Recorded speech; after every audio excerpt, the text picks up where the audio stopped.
I had exactly 45 seconds before the penthouse elevator doors hissed open and the first silenced rounds tore through his chest. My fingers trembled just enough to blur the ballpoint ink as I creased the delivery receipt into a tight, sharp square. The paper felt brittle and insignificant, a flimsy shield against the violence I knew was coming. Around me, the penthouse of Lotus Heights hummed with the suffocating, low frequency of absolute wealth. The distant whir of a climate control system, the faint scent of expensive cologne, and the heavy silence of a room where every object cost more than my brother's life. Outside, the city lights flickered like dying embers through the floor-to-ceiling glass, but inside, the air was static and thick. I walked across the polished marble toward the center of the room like I was stepping onto the gallows. Nam Hyun-soo sat encased in the shadows of a high-backed leather chair, his sharp silhouette framed by the glittering skyline. He looked less like a man and more like a predator carved from obsidian. A striking tattoo climbed the side of his neck, disappearing beneath the collar of a sleek black suit that cost more than my medical school tuition. His hands were perfectly still on the mahogany table, his intense, calculating gaze fixed on the digital display of a watch that was counting down his final moments. Across from him, his fiancée leaned back, her wavy blonde hair catching the amber glow of the recessed lighting. She was the picture of composed detachment, her fingers dancing idly across the screen of her phone while her pearl earrings threw soft, deceptive light against her cheek. To anyone else, she looked like a woman waiting for a late-night meal. She wasn't. 10 minutes ago, in the service hallway, I'd heard her confirm his execution. I set the thermal bag on the mahogany table with a precision that masked the jackhammering of my heart. Beside me, the fiancée didn't even look up from her phone, her thumb scrolling with a cold, detached indifference. My breath hitched as I reached for Nam Hyun-soo's crystal glass, my thumb grazing the back of his hand. A touch that felt like a violation of every boundary between my world and his. In that fleeting half-second of contact, I slid the folded receipt beneath his drink. His eyes, obsidian and calculating, snapped to mine, seeing straight through my skin and bone into my raw intention. "Read it," I mouthed, my gaze a silent plea. His fingers curled around the note, palm covering it completely as his jaw tightened, an imperceptible tell that he understood the gravity of those 7 words. "Your fiancé sold you out." They're in position. The air in the penthouse, climate-controlled to perfection, suddenly felt arctic. Hyun-soo set his glass down with a soft, ominous clink. Before the fiancé could utter a word of suspicion, the world went black. The absolute darkness of the penthouse was shattered a second later by the emergency lighting, casting everything in a nightmare landscape of strobing red. I didn't have time to scream before Hyun-soo's hand closed around my upper arm like a vice, his grip bruisingly real. "Run left," he hissed against my ear, his voice a blade cutting through the sudden chaos. Just as the first rounds of gunfire erupted, turning the floor-to-ceiling windows into a cascading waterfall of glass, Hyun-soo propelled me forward toward the service exit. The sound of impact, lead hitting marble and silk, echoed through the hollow luxury of the suite. I skidded across the floor, my cheap work shoes nearly losing purchase on the slick stone as he moved behind me with the fluid, lethal grace of a predator born to violence. We burst through the heavy steel doors of the service hallway just as a second volley of bullets tore into the chair where he had sat seconds before. I was no longer just a delivery girl, I was a witness, a variable, and a target. The black SUV tore through the icy Chicago streets, the engine's roar the only sound cutting through the oppressive silence of the cabin. Inside, the adrenaline that had fueled my sprint through the penthouse plummeted, leaving me hollow and shivering in the oversized leather seat. Nam Hyun-soo sat beside me, his silhouette sharp against the passing streetlights, his white dress shirt stained with a spray of crimson that wasn't his own. He didn't look like a man who had just survived an execution, he looked like a king who had finally decided which heads to roll. "You're shaking," he observed, his voice smooth and controlled, stripped of the urgency from the service hallway. He reached out, his fingers surprisingly gentle as he examined the graze on my arm with clinical detachment. "I just watched people die," I whispered, my voice cracking. "I should be at the hospital with my brother, not in the back of a mafia car." Hyunsu's dark eyes snapped to mine, obsidian and depthless in the dim light. "Sarai Bennett," he said, tasting each syllable of my name like it was a secret he'd long since mastered. The air in the vehicle suddenly felt colder than the winter wind howling outside. "I know exactly who you are. I know about the pharmacy on 42nd Street, and I know about the heart monitor counting down your brother's life in a ward you can no longer afford." My heart kicked against my ribs, hard enough to bruise. "How do you?" "I bought his medical debt 3 hours ago," he interrupted, his expression carved from ice. "The hospital, the equipment, the specialists, they all belong to me now." He leaned in closer, his thumb pressing against the pulse point in my neck, feeling the frantic jackrabbit rhythm of my fear. "Which means, Sarai, I own his next breath. And yours." The realization settled over me like a burial shroud. I hadn't been saved, I had been acquired. I looked into the eyes of the man I had risked my life for and realized that the fiancé's betrayal was only the beginning of the nightmare. I wasn't a witness anymore, I was a variable in his ledger, bound to a monster who measured mercy in leverage and lives in debt. He SUV hummed as it pulled into an underground garage carved from raw concrete, the entrance to a brutalist stronghold that sat like a fortress overlooking the frozen lake. The interior of the mansion was a museum of gray stone and uncompromising lines, cold and sharp enough to remind me that I was a guest in a kingdom built on power, not comfort. Hyunsu draped his ruined suit jacket over my shoulders, the fabric still warm from his body and smelling of expensive cologne and gunpowder, a small gesture of care that felt like a trap in itself. For a heartbeat, the silence of the penthouse felt like sanctuary, a momentary pause in a world that had tried to tear me apart. The peace shattered with the sudden, violent scream of an alarm. Red emergency lights began to strobe through the windows, turning the minimalist gray space into a nightmare landscape of flickering shadows. Hyunsu was on his feet instantly, the clinical calm of the SUV replaced by a terrifying, focused fury as he drew a weapon from his ankle. "We're compromised," he hissed, his grip on my wrist turning bruising as he dragged me toward the elevator. "They found us." I stumbled behind him, my heart hammering against my ribs. "How?" "We just got here. No one followed us." He didn't answer until we reached the garage, where his men were already scrambling, weapons raised in a blur of controlled panic. One of his enforcers approached, holding out a tablet that displayed a pulsing, rhythmic red dot. Hyunsu's gaze swung to me, his obsidian eyes narrowing with a suspicion so cold it made my blood turn to ice. "Your gear," he commanded, his voice a low, dangerous growl. He snatched the dark delivery cap from my head and my thermal bag from the floor.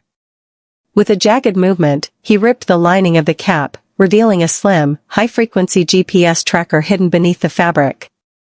I stared at the blinking light, a wave of nausea rolling over me as the horrifying truth settled in. The fiancée hadn't just sold Hyunsu out, she had planned for my arrival. She had tagged me like a bloodhound, knowing my invisible delivery route would lead her strike team straight to his throat. I wasn't just a messenger of his betrayal, I was the beacon for his execution.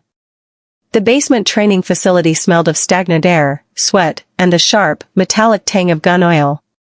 Down here, the golden warmth of the penthouse felt like a fever dream from another life. Hyunsu stood behind a table laden with obsidian-colored steel, his movements efficient and cold as he sorted through the machinery of death. He picked up a compact pistol, checked the chamber with a practiced flick of his wrist, and held it out to me. I kept my arms crossed, the heavy fabric of the tactical clothes he'd given me feeling like a second, unwanted skin. "I'm a nursing student," I whispered, the words sounding pathetically small against the concrete walls. "I save people. I don't do this." "You saved me," he corrected, his voice dropping to a low, dangerous register as he stepped into my space. "And in doing so, you traded your invisible life for a target on your back. If you want to see your brother again, you have to stop being the prey." He stepped behind me, his chest pressing against my back, a solid wall of heat and uncompromising intent. He forced the weapon into my hand. It was heavier than I expected, the metal biting into my palm with an arctic chill. His hands, calloused and steady, guided mine to the correct grip, his fingers overlapping my own. "Lonely is safe, Sarai," he murmured against my ear, his breath ghosting over my skin. "Safe is a luxury you can no longer afford. Bravery isn't the absence of fear, it's being terrified and doing it anyway." He adjusted my stance, his touch firm as he kicked my feet wider apart. "Focus on the target. In through your nose, out through your mouth. Don't fight the recoil, let the world go quiet." I looked down the sights at the paper silhouette, my vision blurring with tears I refused to let fall. I felt the coil of his strength behind me, a predator teaching his cub how to bite. "Squeeze," he commanded. On the exhale. "Now." The report was deafening, a physical shock that vibrated through my bones, but the bullet found the center of the silhouette's chest. For the first time, the trembling in my hands stopped. I wasn't the girl who stood in the shadows anymore. I was becoming the ghost that would haunt the people who thought they could throw me away. The stillness of the morning was shattered by the arrival of a nondescript courier at the reinforced gates. Hyunsu watched the security monitors with a stony detachment that made the air in the room feel brittle. A small, wooden box was brought inside, set upon the slate-gray table with a heavy thud that resonated through the floor. The scent of cedar was instantly overridden by the metallic, copper sting of old blood. Hyunsu flipped the lid back with the tip of a tactical knife. Inside, nestled against white silk that was now a ruined, sodden pink, lay a severed hand. It was pale, the skin waxy and translucent, but it was the object on the third finger that drew a sharp, choked gasp from my throat. A gold signet ring, engraved with an intricate crane, the heirloom of the Nam family. "Juno," Hyunsu whispered, his voice vibrating with a lethal, suppressed frequency. He didn't need to explain. The message was written in the gore. His half-brother, the ghost exiled to the shadows of China years ago, hadn't just returned, he had claimed his seat at the table. This wasn't just an assassination attempt anymore. The engagement to Carolina hadn't been a romantic alliance or a strategic merger between families, it was a Trojan horse. Juno had used the woman Hyunsu was supposed to marry to facilitate a hostile takeover from the inside out. "He's using her family's territory to choke mine," Hyunsu said, his fingers tracing the edge of the box but never touching the grisly contents. He looked up at me, his hazel contacts capturing the cold morning light, making him look like a god of war contemplating a sacrifice. "The wedding was never about peace, Sarai. It was a funeral. Mine." The weight of the situation crashed down on me. I had thought I was saving a man from a jealous lover. Instead, I had stumbled into the middle of a fratricidal war for an empire. Juno wasn't just coming for Hyunsu's life, he was coming for his legacy, and anyone standing in the way. Including a delivery girl who knew too much, was merely debris to be cleared. "They think I'm weakened," Hyunsu murmured, finally closing the box with a final, decisive snap. "They think because they have the ring, they have the power. We're going to show them that a king doesn't need a crown to burn a kingdom to the ground." The transformation was as jarring as the cold steel of the Glock had been against my palm. Gone was the oversized polyester delivery uniform and the dark cap that had served as my shield. In their place sat a gown of midnight blue silk, a work of art that hugged my curves with a deceptive elegance. Beneath the shimmering fabric lay a ballistic weave, a hidden layer of protection that Nam Hyunsu had insisted upon, reminding me that tonight, beauty was merely a tactical necessity. As I stared into the mirror, professional makeup sharpened my features until I looked like the elite I had spent my life serving, a stranger with bold lips and eyes that had seen too much. "You look like a queen," Hyunsu murmured, appearing behind me in the reflection. He looked devastating in a charcoal suit, his hazel contacts masking the obsidian intensity of his gaze.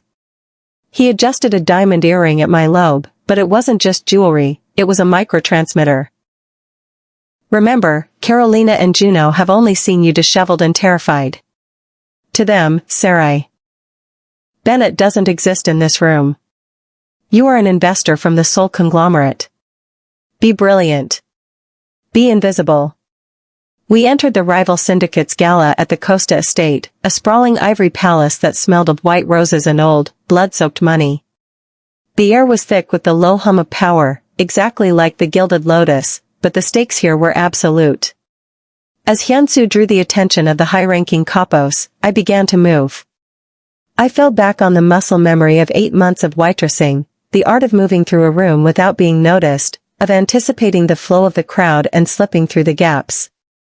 To the guests, I was just another wealthy socialite drifting toward the balcony. To the security detail, I was background noise.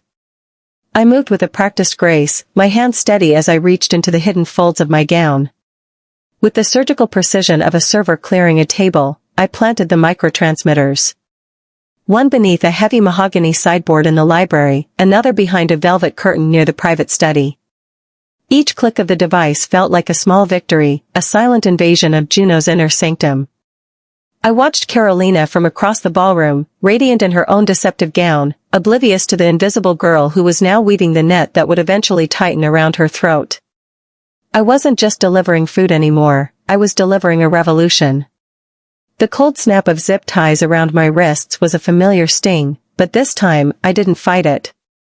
I allowed Carolina's guards to drag me roughly down into the bowels of the estate, my midnight blue silk dress tearing against the rough concrete of the basement interrogation room. The space was a mirror of my nightmares, a single chair, a drain in the center of the floor, and the smell of damp earth. When Carolina stepped into the red emergency light, her wedding gown was a shimmering shroud of lies.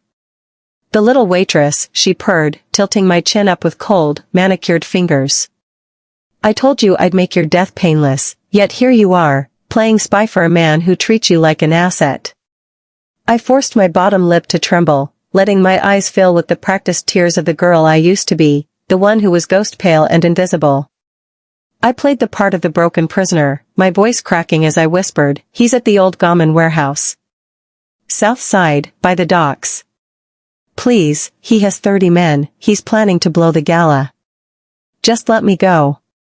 Carolina's eyes narrowed, searching for the lie, but all she saw was the terrified girl she expected.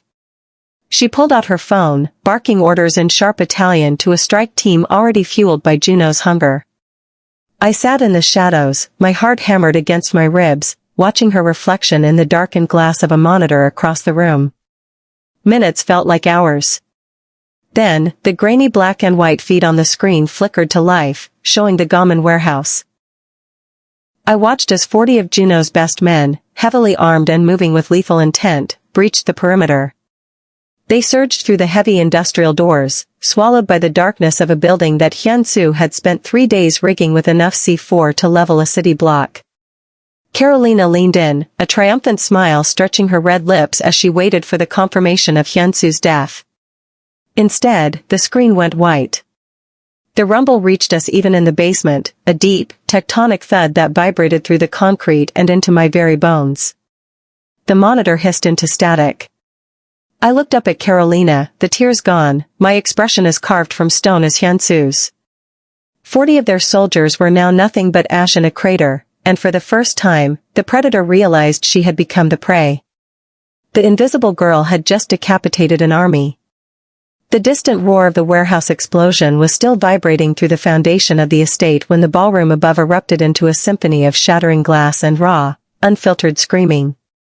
Panic clawed through the gala as the elite realized the invisible world they exploited had finally struck back.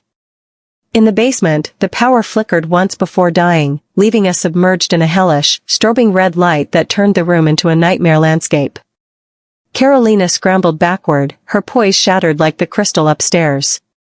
She reached for the gun she'd dropped in her shock, her white wedding silk catching the crimson glare. But I was faster. I didn't wait for a miracle, and I didn't wait for Hyunsu to save me. I had spent my life waiting, for insurance approvals, for bus schedules, for tips that never came. That girl was gone. I lunged forward, closing the distance before she could scream for the guards who would never come. We collided, a mess of midnight silk and white lace, tumbling onto the cold concrete floor. She fought with the desperation of a predator who had lost her claws, her nails raking across my face, but I felt nothing but a singular, cold purpose. My hand found the small, sharp blade hidden in the folds of my gown, the one Hyunsu had told me to use when the world stopped asking for permission. "You're just a delivery girl," she hissed, her voice a ragged, broken version of the princess I had served. I whispered, my voice steady even as my heart hammered against my ribs. I didn't hesitate. I slid the blade between her ribs with a precision that would have made my nursing instructors proud, a surgical end to a lethal betrayal. Carolina's eyes went wide, the hunger in them finally replaced by a hollow, flickering shock. The white of her bodice bloomed with a sudden, dark flower of crimson, spreading across the lace like spilled wine. She slumped against me, her weight a heavy, final debt being paid. I held her for a heartbeat, watching the life drain from the woman who had thought my existence was a variable she could delete. I wasn't ghost pale anymore. I was stained with the reality of the world I had chosen. I stood up, smoothing the torn silk of my dress as the sound of Hyunsu's boots thundered down the stairs. I didn't look back at the body. I looked toward the door, ready to walk through the fire I had helped build. 1 year later, the sterile, biting scent of a public hospital ward was nothing but a fading nightmare. My brother lay in a private, sun-drenched suite on the top floor of a facility that Nam Hyunsu had rebuilt into a science fiction sanctuary. His heart, once a failing clock counting down his final seconds, beat with a steady, mechanical precision thanks to equipment that cost more than the city's silence. I squeezed his hand, and for the first time in my life, the fingers that squeezed back were warm and full of a future I had finally secured. The stronghold by the lake had transformed from a concrete prison into a sanctuary of gray stone and blood-bought peace. I stood on the penthouse balcony, the Chicago winter wind howling against the glass, but I no longer felt the cold. I wore a dress of heavy charcoal silk, a far cry from the thin polyester blouse of the girl who once served appetizers at the Gilded Lotus. My reflection in the window showed a woman whose eyes were no longer ghost pale with terror, they were obsidian, depthless, and certain. Hyunsu appeared behind me, his hands resting possessively on my shoulders. He had spent the last 12 months legitimizing the empire, turning the violence of the Kong and Costa families into a transaction of power and structure. We were the new architects of a city that had tried to bury us.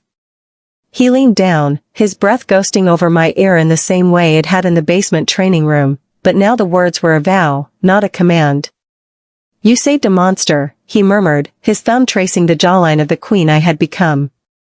"I made a survivor," I corrected, looking out at the city glittering beneath us like a throne of lights. We had replaced the fragility of a murder disguised as romance with a durable, ironclad bond forged in fire and absolute recognition. I was no longer the invisible delivery girl who didn't matter. I was the partner of the man who owned the city's next breath. Outside, the snow continued to fall, covering the past in a deceptive layer of white, but underneath, the empire remained, solid, lethal, and ours. It had all started with a single, desperate note slipped across a table, and now, we ruled the winter wind. Please subscribe now and hit that notification bell so you never miss another incredible story.